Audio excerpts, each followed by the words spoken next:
大家好，欢迎收看爱上电子。等了好几天，终于把这个风扇模块给等回来了。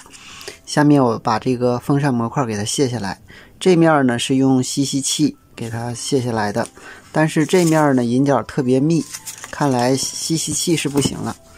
那么我就用热风枪给它吹下来，我们看热风枪吹它是不是可以。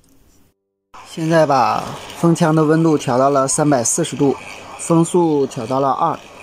这边风速大一点是可以的，因为这边没有原件。用风枪的方法呢宣告失败了。我们看这个板这儿都有点烤黑了，这是胶烤糊了，问题倒不大。而且这个集成块一动不动，下面呢我就得用这个烙铁了。我们把这个引脚给它上满锡，然后用烙铁，因为这个刀头烙铁的头还是很大的，然后来回拖，应该能够迅速的把它拿下来。给每个引脚多上些锡，这样的话在烫的时候它就能够使引脚发热，这样整个引脚都热的话，它就容易把它焊下来了。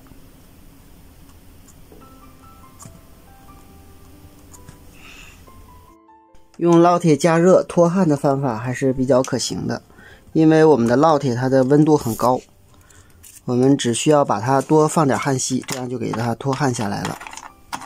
好，下面我们把新的模块给它上上。上之前呢，我们要用针把每个孔都给它通开，这样的话在安装的时候就比较容易了。如果不通开的话是安装不上的。好，我用针把每个孔都给它通开了，下面我们把模块上上。好，把模块上好压实。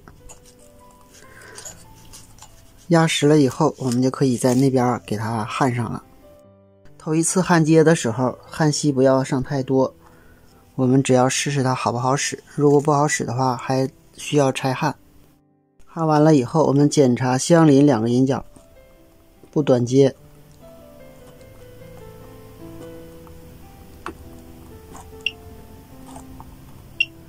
证明没有短路。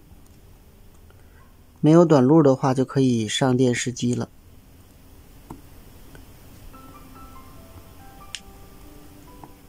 没有问题，下面我们通电看看是否修好了。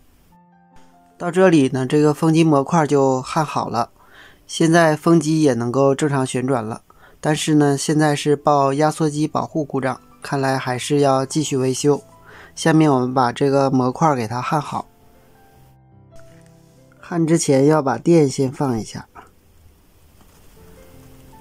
放完电才可以安全的焊接。好，完全焊接完毕，焊点焊的还是挺饱满的。风机失速故障呢，不要完全查模块，如果这个风机不旋转，有可能是模块的事儿。在我们测量模块的时候呢，要测量 P 正端和3个 UVW 输出端是否正常，阻值是否正常，接地端和 UVW 项是否正常。如果存在短路，那肯定是模块坏了。如果不存在短路呢，一般我们要查一下这个反馈电路。我们看这个位置有二极管，然后通过这3个电阻层的压降，通过这个二极管线幅，通过这个位置，然后反馈到 MCU 这一路，因为这一路是检测这个电阻层压降的，也就能够检测出风机的转速。如果这一路不正常呢，那么它会报风机失速的故障，所以我们要查这一路。好，今天咱们就到这里，谢谢大家，再见。